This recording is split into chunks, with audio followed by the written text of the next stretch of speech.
Hello बच्चों, welcome to our class. देखिए आज हम क्लास 10th का एक चैप्टर 2 यहाँ पर मेंशन कर दे रहे हैं। चैप्टर 2 है बहुपद, दैट मीन्स पॉलिनोमियल। इसके बारे में डिस्कस करते हैं। देखिए चैप्टर 2 बहुपद जो है उसका हमने क्लास 9th में भी काफ़ी चीज़ें पढ़ी हैं कि उसमें हमने ये पढ़ लिया है कि बहुपद क्या होते हैं, उसके टाइप्स क्या हैं, डिग्री क्या है और उसकी शून्य क्या होती है, इतना, और डिवाइड करना, इतना हमने क्लास 9th में रीड किया था। और उसके गुणांक और आपके मल्टीपल जैसे आप उनके जो गुणनखंड होते हैं ये सब हमने क्लास 9th में पढ़ लिया था। जो अब उसके आगे के क्रम में हम बढ़ेंगे तो एक बार हम हल्का सा रिवाइज कर देते हैं कि बहुपद के हमने क्लास 9th में जो इसमें यूज़ होगा, आपका क्लास 10th में यूज़ होगा, उसको हम एक बार रिवाइज कर देते हैं। बाकी आपको इसका पूरा टोटल आपको क्लास 9th का जो बहुपद है उसके बारे में पूरी जानकारी लेनी है तो आप इसी क्लास के इसी चैनल पे 9th क्लास का 5 वीडियो में आपके पूरे के पूरे कंप्लीट लेक्चर हैं आपका बहुपद टॉपिक के ऊपर। ठीक है, देखिए बहुपद क्या होता है। बहुपद जो होता है चर और अचर राशियों के बीच में प्लस माइनस गुणा भाग इन सब आपके साइन का यूज होके एक आपके व्यंजक बनते हैं, वही आपके बहुपद कहलाते हैं। इन जनरल आप कह सकते हैं चर और अचर राशियों के कॉम्बिनेशन से बना हुआ व्यंजक आपका क्या कहलाएगा, बहुपद कहलाएगा। ठीक है, जैसे आप बोल सकते हो 4 भी एक बहुपद है, 4x एक बहुपद है, 4x प्लस 2 आपका बहुपद है क्योंकि देखिए आपका वेरिएबल भी है और अचर राशि भी है, तो ये सब आपके बहुपद कहलाती है। बहुपद को हम px के फॉर्म में डिनोट करते हैं जहाँ पे p फॉर पॉलिनोमियल होता है और x जो होता है उस बहुपद में, उस व्यंजक में जो आपके वेरिएबल मतलब चर राशि यूज होता है वो होता है। ये p ऑफ y या p ऑफ z या कुछ भी हो सकता है। वेरिएबल जिसका कोई मान आपका फिक्स नहीं होता है, वो कंडीशन के अनुसार उसका मान बदलते रहता है। ठीक है, आपने क्लास 9th में बहुत डिटेल पढ़ा है, अगर नहीं पढ़ा होगा, ध्यान नहीं है तो आप इसकी प्रीवियस वीडियो आप देख लीजिए। ठीक है, अब इसी में बहुपद की डिग्री क्या होती है ये भी हमने क्लास 9th में पढ़ा है, जिसको हम हिंदी में घात बोलते हैं, इंग्लिश में इसको डिग्री बोलते हैं। बहुपद को डिग्री जो होता है मैक्सिमम पावर ऑफ किसकी, वेरिएबल की, एक्स वाई जो भी यूज होगा उस पॉलिनोमियल में। जैसे आपका 4x square plus 3x plus 2 है, 4x प्लस 1 है, तो ये आपके दो वेरिएबल हमने ले लिया है। इन दो वेरिएबल में जिसका जो वेरिएबल यूज इन दो पॉलिनोमियल में जो वेरिएबल यूज हुए हैं उन वेरिएबल की जो हाईएस्ट पावर होगी। देखिए यहाँ पे वेरिएबल 2 बार यूज हुआ है, यहाँ पे x, यहाँ x स्क्वायर, यहाँ पे x, तो इसमें आप इस पे नहीं चेक करेंगे, आप किस पे चेक करेंगे, यहाँ पे आएंगे। यहाँ पे क्या आपका x स्क्वायर, इसमें आपके वेरिएबल का सबसे ज्यादा घात क्या आ रहा है, x आ रहा है। यहाँ पे डिग्री आपकी आ जाएगी 2, यहाँ पे डिग्री आपकी आ जाएगी 1 क्योंकि x एक ही जगह पर है और उसका आपका 1 है। देखिए ये भी एक बहुपद है, कैसे होगा, 1 को हम लिख सकते हैं x की पावर 0।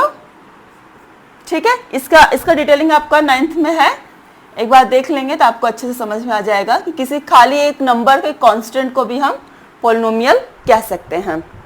अब पॉलिनोमियल के कुछ प्रकार होते हैं, कुछ टाइप्स होते हैं कि क्या कैसे होता है। तो पॉलिनोमियल के टाइप जो होते हैं उनके घात पे डिपेंड करती है। पहला होता है रैखिक बहुपद। रैखिक बहुपद, इसको हम कह सकते हैं एक घात बहुपद, जिसमें आपके पॉलिनोमियल के घात कितनी होनी चाहिए, डिग्री कितनी होनी चाहिए, 1 होनी चाहिए। दूसरा आपका है द्विघात बहुपद। द्विघात बहुपद जिसमें आपकी डिग्री कितनी होनी चाहिए, 2 होनी चाहिए। यहां से निकालिए ना, डिग्री आपकी कितनी होनी चाहिए, 2 होनी चाहिए। तीसरा हम ले लेते हैं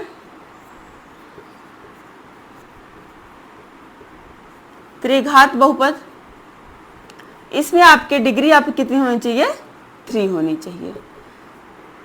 दैट आप कह सकते हैं कि बहुपद के जो प्रकार होते हैं वो डिपेंड करता है उनके डिग्रियां कितनी आ रही हैं।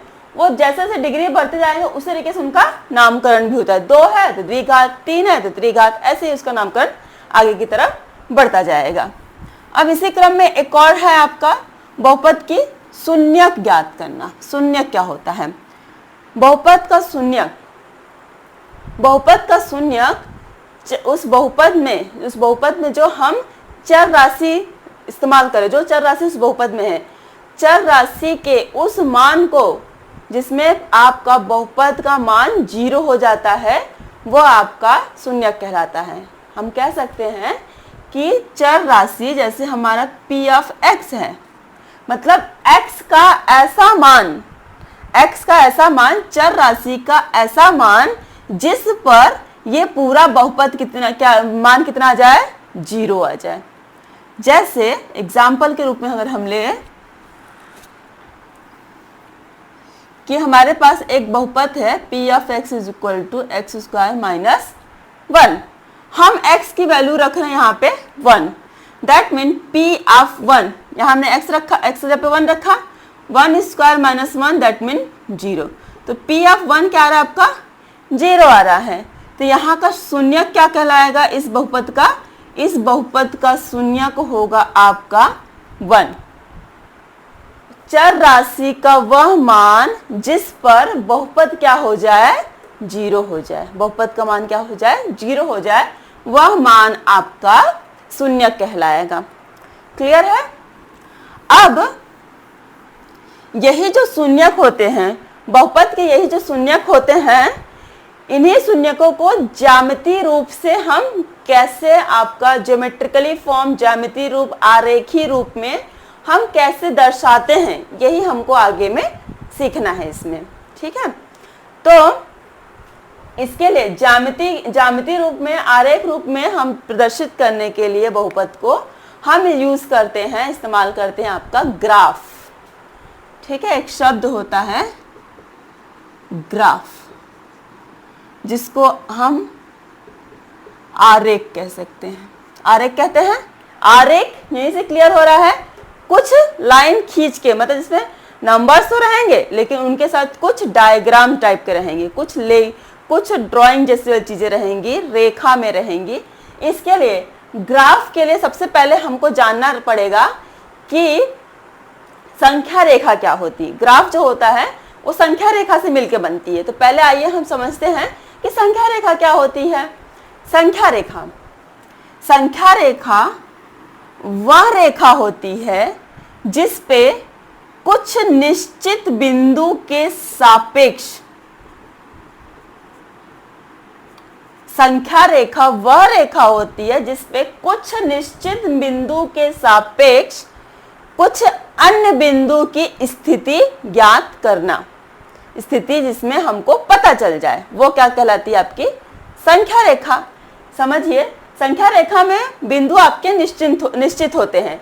जैसे यहाँ पे बीच में आपके 0 आएंगे, 0 से दाएं तरफ जाएंगे, आप राइट साइड जाएंगे तो आपके सारे नंबर्स किस में आएंगे? आपके प्लस में। इनके बीच का डिस्टेंस आपका इक्वल रहेगा। संख्या रेखा में इनके बीच का डिस्टेंस आपका इक्वल, जो डिस्टेंस यहाँ है वही डिस्टेंस आपका इधर भी आएगा। और जब आप लेफ्ट साइड आएंगे तो यही संख्या रेखा में देखो बीच में आपके 0 होगा, 0 से दाएं तरफ जाएंगे तो प्लस में प्लस 1 2 3 4 डैश डैश आगे की तरफ बढ़ते जाएंगे। और उसी तरीके से जब आप इधर की तरफ आएंगे, बाएं की तरफ आएंगे, तो यही संख्याएं आपके 0 से कम होने लगती हैं। तो ये आपका आ जाएगा -1 -2 -3 -4 -5 डैश डैश, वो आगे की तरफ बढ़ता जाएगा। यही आपकी कहलाती है संख्या रेखा। एक ऐसी रेखा जिसमें कुछ संख्याएं लिखी हैं और उन संख्याओं के सापेक्ष हम कुछ अन्य बिंदु का स्थिति ज्ञात करते हैं। जैसे इसमें हमने जैसे यहाँ पे A लिख दिया। अब किसी ने पूछा A का आपका A की स्थिति कहाँ है, तो हम बोलेंगे A की स्थिति कहाँ है आपकी +2 पर। कोई लिख दें यहाँ पे बी। बी की स्थिति कहाँ हुई? -3। अब कोई बोल दिया कि यहाँ पे कोई नंबर है सी। सी की स्थिति क्या हुई? तो सी की स्थिति होगी आपकी -2 और -1 के बीच का मान होगा। -2 और -1 के बीच में वो कहीं है, वो हम ग्राफ में जानेंगे कि वो कैसे पता चलता है कि वो कहाँ होता है। बस इतना मालूम है कि इन दोनों के रिस्पेक्ट में वो कहीं पर आपका प्रेजेंट है। ये होती है संख्या रेखा। अब देखिए, अगर देखिए अभी तक हमने क्या देखा?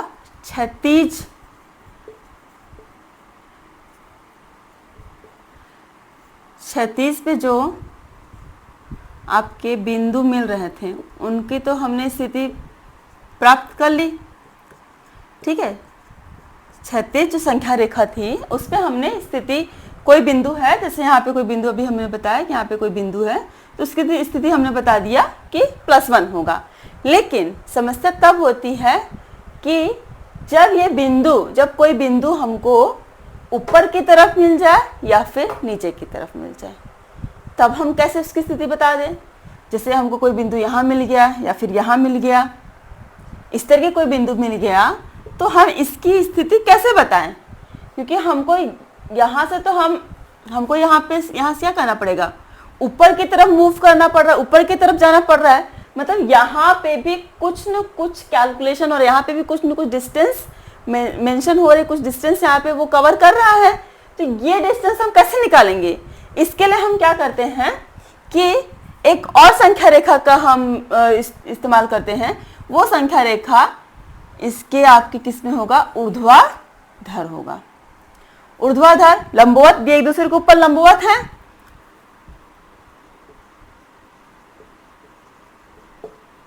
ठीक है, ये संख्या रेखा उसके ऊर्ध्वाधर होगा। इसका नाम हम रखेंगे y, इसका नाम हम रखेंगे x, axis, that means x अक्ष, ये y axis, that means y अक्ष, ये आपका x डैश, ये आपका y डैश। ऊपर की तरफ x, नीचे की तरफ सॉरी ऊपर तरफ y, नीचे की तरफ y डैश, दाएं की तरफ आपका x और बाएं की तरफ y डैश, x डैश। अब देखिए हमने जो, ये भी हमारी एक संख्या रेखा ही है, बस इस पे हमने उसको लंबवत रखा हुआ है। और जिस बिंदु पर ये दोनों संख्या रेखाएं एक दूसरे को कट करती वो आपका होता है 0। 0 मतलब जहां से शुरुआत हो मतलब मूल बिंदु, ठीक है। मूल बिंदु मतलब ओरिजिन, तो हम लोग 0 क्या बोलते हैं? ओरिजिन रीड करेंगे। अब यहाँ पे ये जो आपके नंबर लाइन होंगे, ऊपर की तरफ आपकी प्लस में जाएगी और नीचे की तरफ आपकी माइनस में आएगी, ठीक है। जैसे हमने दाएं की तरफ प्लस में लिया, बाएं की तरफ माइनस, इसी तरीके से ऊपर की तरफ हम प्लस लेंगे, नीचे की तरफ हम क्या लेंगे? माइनस लेंगे। और ठीक है, और इनके बीच का डिस्टेंस आपका बराबर रहेंगे। इस लाइन में सब नंबर्स के बीच का डिस्टेंस बराबर रहेगा, इस लाइन में सब नंबर का डिस्टेंस आपका बीच में बराबर होगा, सब नंबरों के बीच का डिस्टेंस बराबर होगा, ठीक है। इतना हमने जान लिया कि ये ऊर्ध्वाधर लाइन है जिसको y एक्सिस कहा जाता है, ये क्षैतिज लाइन जिसको x एक्सिस कहा जाता है, इसकी ये मूल बिंदु होती है। अब जैसे हमको यहाँ पे एक बिंदु है, इसकी स्थिति पूछ रहा है, बिंदु A की स्थिति बताइए। तो बिंदु A की स्थिति कैसे जाएंगे? हम यहाँ से चलेंगे कितना? हम यहाँ से चलेंगे, यहाँ से जब हमको चलना रहेगा तो हम चलेंगे यहाँ से 4। देखिए ऊपर की तरफ जा रहे हैं तो 1 2 3 4 ये काउंट होगा। तो यहाँ से हम जा रहे हैं 4 और इधर से कितना जा रहे हैं? हम इधर से हम ये लाइन कवर कर रहे हैं, इधर से हम कितना जा रहे हैं? 3 जा रहे हैं। तब इसकी स्थिति हमारी क्या कहलाएगी? 3,4, छोटा ब्रैकेट में 3 और 4। क्यों 3 पहले लिखे 4 बाद में लिखा?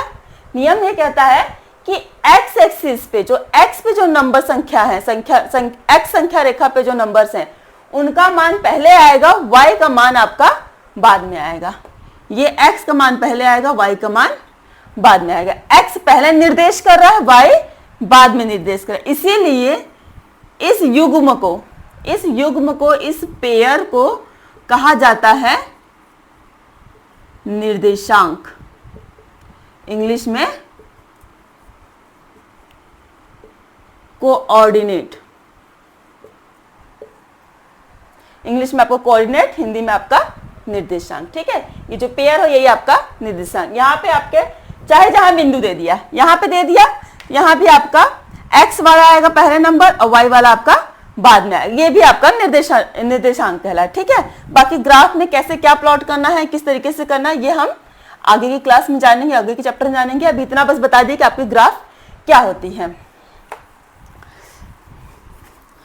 अब ग्राफ के बारे में तो हम जान गए, लेकिन हमको एक्सरसाइज 2.1 में क्या जानना है। एक्सरसाइज 2.1 मतलब बहुपद में हमको ये जानना है कि ग्राफ में देखिए, ये जो हमारा जो पूरा सिस्टम तैयार हुआ ना, इस तरीके का जो हमने सिस्टम तैयार हुआ, नंबर लिखे, उसका निर्देशांक देखे, ये यही जो सिस्टम होता है यही आपका कहलाता है ग्राफ कहलाता है। ठीक है, यही आपका ग्राफ होता है।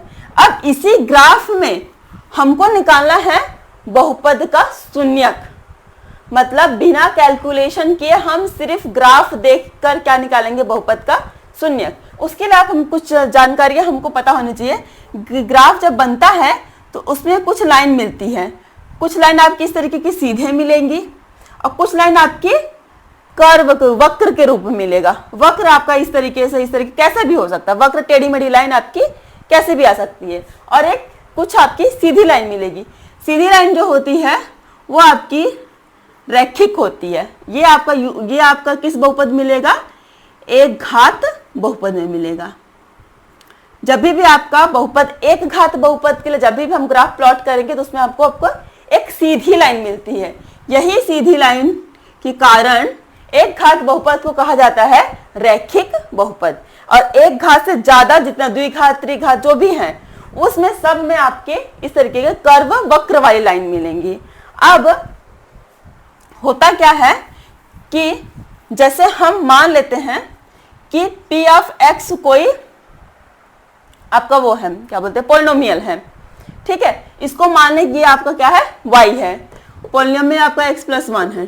ठीक है, हमने मान लिया ये y है। तो y का मान जब 0 होगा, y का मान 0 होगा किसके लिए, x के किसी के मान के लिए, x के ऐसे मान के लिए जिसमें y का मान 0 होगा, वही उसको क्या कराता है, यहाँ जो ये जो हम लोग x की वैल्यू जो रखते हैं, जो भी हमने मान लिया यहाँ पे -1 आएगा, x की जो वैल्यू हम रखते हैं वही क्या आता है आपका शून्य कहलाता है। ये तो हमने कैलकुलेशन में सीखा, लेकिन इतना हमको ये समझ में आ रहा है कि y का मान जब 0 होगा उस ग्राफ में, तब वो बिंदु जहां पर स्थित होगा वह उसका क्या कहलाएगा, आपका शून्य कहलाएगा। तो वो y का मान 0 कब होता है, y का मान 0 तब होगा जब आपका बिंदु किस पे मिलेगा, x पे मिलेगा। जब बिंदु आपका x पे मिलेगा तो y का मान क्या हो जाएगा, आपका 0 हो जाएगा। मतलब x पे क्यों 0 होगा, देखिए सारा बिंदु तो x पे है तो y से उसको मतलब ही नहीं है, लेकिन हमको निर्देशांक पे दोनों लिखना है। तो हम क्या लिखेंगे, x का वैल्यू लिखेंगे, y की वैल्यू क्या लिख देंगे, 0 हुआ। तो y की वैल्यू 0 हुआ, मतलब वो वहां पे क्या हो रहा है, x के लिए x का जो मान है वो उसके लिए क्या बता रहा है, उसका शून्य बता रहा है। इसी में तरीके से हमको निकालना है। आपके एग्जाम में इस तरीके से दे देगा, ऐसे खींच के दे देगा और बोलेगा इस ग्राफ का, इस बहुपद वाले ग्राफ का आप शून्य निकालिए। तो आपको क्या करना है, बस इतना चेक करना है कि x पे कहां कहां कट हुआ है, x पे कितना बिंदु कट हुआ है, 1 2 3। तो इस ग्राफ के लिए इस जो ये जिस भी पोलिनोमियल का ये बना है ग्राफ, उसके लिए शून्य कितना होगा, आपका 3 होगा। y पे वो कुछ भी कट करे उससे मतलब नहीं, हमको सिर्फ आपको x पे देखना है। तो अगर हम देखें क्वेश्चन, आगे देखते हैं हम एक्सरसाइज 2.1 की क्वेश्चन है। ये देखिए सारे क्वेश्चन दिए, उसमें खाली ये बोला है कि ये एक बहुपद px का क्या है, ग्राफ है। आपके px बहुपद हैं बहुत सारे, उनके ये ग्राफ है। अब इनको हमको पता करना है कि इसमें शून्यक कितने होंगे। तो शून्यक के लिए हमको उस ग्राफ को कैलकुलेट नहीं करना, मतलब उस पोलिनोमियल को कैलकुलेट नहीं करना है, खाली ग्राफ ध्यान देना है। ग्राफ पे अगर आप देखेंगे तो इस तरीके का ग्राफ दिया, पहला ग्राफ, ये पहला ग्राफ है आपका। इसमें देखिए ये आपका लाइन मिला है, ये आपका लाइन मिला है पॉलिनोमियल। ये तो आपका ग्राफ वाला संख्या रेखा है, लेकिन ये आपका लाइन मिला है। देखिए ये x पर कहीं पे टच हो रहा है? नहीं हो रहा है, कहीं काट नहीं रहा है, तो इसका प्रतिच्छेद कहीं पे x को प्रतिच्छेद नहीं कर रहा है, इसलिए इसका शून्य क्या होगा? 0 होगा। कहीं पे प्रतिच्छेद नहीं कर रहा है इसलिए 0 होगा। सेकंड में देखिए ये y डैश को नीचे काट रहा है, लेकिन x को कहां काट रहा है? यहां पर, तो इसका शून्य कितना होगा आपका? 1। खाली आपको इस लाइन पे चेक करना है, x वाली जो संख्या रेखा उसमें चेक करना है कितने बार कट रही है। जितने बार कट रही है उस बहुपद का उतना शून्य मिलेगा। अब यहाँ पे देखिए 1 2 3, तो इसका शून्य कितना है आपका? 3 आया। अब यहाँ पे देखिए इस तरीके का आपका ये वाला जो आपका आता है ग्राफ आता है, इसको आपका पैराबोला मतलब परवलय कहा जाता है। ये आपको आगे के चैप्टर में बता दिया जाएगा। इसके कितने बार काटा है? 2 बार काटा है, तो इसका शून्य कितना आएगा आपका? 2 आएगा। यहाँ पे देखिए 1 2 3 4, इसका शून्य कितना आएगा आपका? 4 आएगा। इसका शून्य देखिए 1 2 3, इसका शून्य कितना आएगा आपका? 3 आएगा। देखिए इसी तरीके से हमको एग्जाम में चाहे कुछ भी दे देगा। ये तो बुक का क्वेश्चन है, बिना बुक का भी क्वेश्चन देता है, तो आप सिर्फ इतना देखिए कि वो आपका जो आपकी नंबर लाइन छोड़कर, नंबर लाइन में मत ध्यान दीजिए, स्ट्रेट लाइन में कंफ्यूज हो जाएंगे, आपको ये लाइन देखना है कि ये लाइन देखना। ये आपका नंबर लाइन, देखिए आपकी इस लिस्ट में एक्सिस लिखा हुआ है, ये एक्स वाई जहां लिखेगा उसको छोड़कर उसके अलावा जो आपका लाइन दे, उसके अलावा जो आपकी रेखा दी होगी, आरेख दिया होगा, उसको देखना है वो एक्स पे कितने बार काट रहा है। अगर नहीं काट रहा है तो उसका शून्य 0 आ जाएगा, अगर काट रहा है तो उसको शून्य का आपकी जितने बार काटेगा उतना आएगा। ठीक है, यहाँ पे आपका एक्सरसाइज 2.1 फिनिश हो रहा है। आगे का एक्सरसाइज में आपको अगले वीडियो में बताएंगे। बाकी आपको बहुपद के बारे में और कुछ इन्फॉर्मेशन लेनी है तो आप इसी चैनल का क्लास 9th का बहुपद का जो 5 वीडियो बने हैं आप उसको एक बार देख लीजिए, आपको बहुपद की सारी इन्फॉर्मेशन मिल जाएगी।